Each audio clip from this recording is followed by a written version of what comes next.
What we're going to try and do is figure out how far apart speed bumps should be.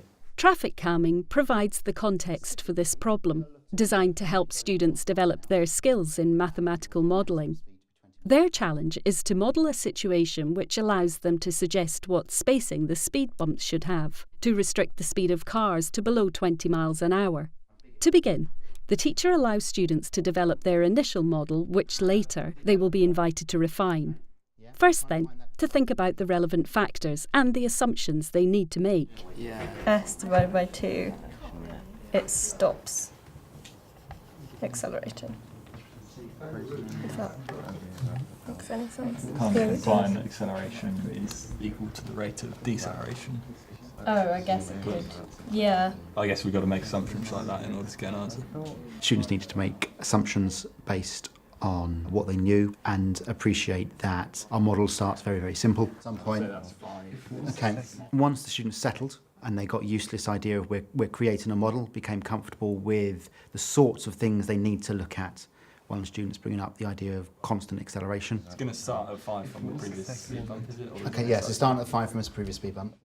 Constant acceleration was an assumption many of the students employed in developing their initial model, here showing equal time allocated for accelerating and decelerating between the bumps.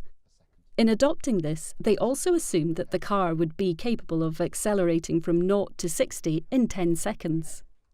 This enabled them to calculate and propose a solution. This is going to take us... Halfway. That's going to take us halfway. So halfway is the 14 metres. So twice it, 28 metres. Yeah. 28 metres then is their initial suggestion, based on their first simple model. Now to evaluate. How reasonable is the answer? Is it an over or an underestimate?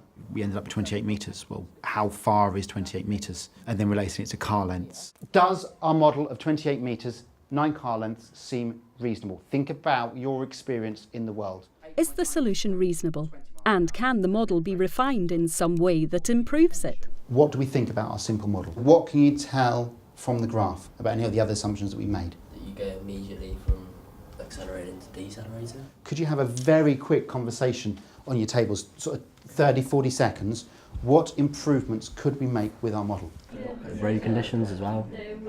Because that could affect. Yeah, so the curve would go up, straight, and sort of down. Yes, so it doesn't go straight from accelerating to decelerating. Yeah, so you lift off and then That it wouldn't coast a bit. stay at 20 because you would accelerate. Yeah, to be fair, when you're driving, you actually go up to Well, you can drive flat out and then you go back down again, so you don't like. so you have a bit Yeah. of curve at the top of the graph. Like take your foot off the accelerator and slow down, if you know what I mean. Yeah. So there'd be like a curve there, and then you'd apply brakes like slowly over the rest of the distance. So you're going to want to like accelerate fast, Yeah. come down quite slowly Okay. until you get to the next speed bump. What do we think? Are we happy with this? That's still going to be half the time, isn't it? Is it still going to be half the time? No, it would be No? yeah, it would be accelerating much faster, so the time will move shorter to get to that. And Okay. So it's going to be. Is that going to affect the distance? No, possibly not, because you're still, even if you accelerate quicker, you're still decelerating at a slow rate, so it's still going to be the same distance. All right. Surely. Surely, maybe. You always have to go from 20 miles an hour to 5 miles an hour. So. Yeah. Some of the students were quick to question, but is something different going to happen? Is our negative acceleration or deceleration going to be slower than our acceleration? What do we think? It'll be quicker? Brakes tend to slow the car quicker than you could accelerate. Okay, the brakes were slow. So you're thinking that this graph should be different? They want to spend quite a long time looking at the style of driving, which we needed to drag the students away from a little bit because it's difficult to account for. So up here, we've got a bit of a curve Yeah.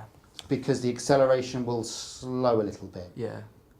And it's curved on the other side as well? You can't decelerate at a constant rate perfectly when you're driving, so you might alter so it'd be a curve. You Okay. can't control it that well. How much of a difference are those two things going to make to our model? How will these affect the distance? In refining their models, students may offer alternative approaches, some more elegant than others.